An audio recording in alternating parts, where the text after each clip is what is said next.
কেন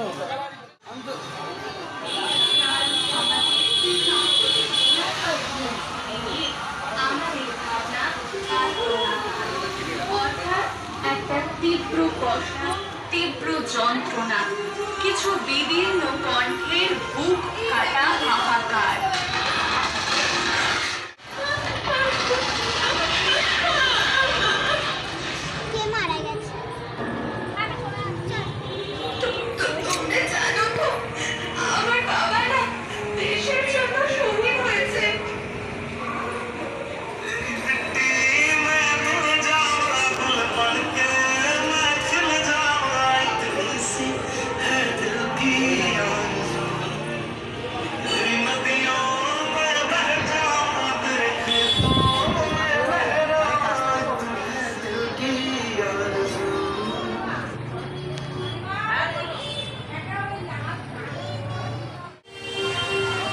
এবছর 15তম বর্ষে দেশ, কাল, সামাজিক দোলাচলের পরিস্থিতি নিয়ে আমাদের ভাবনা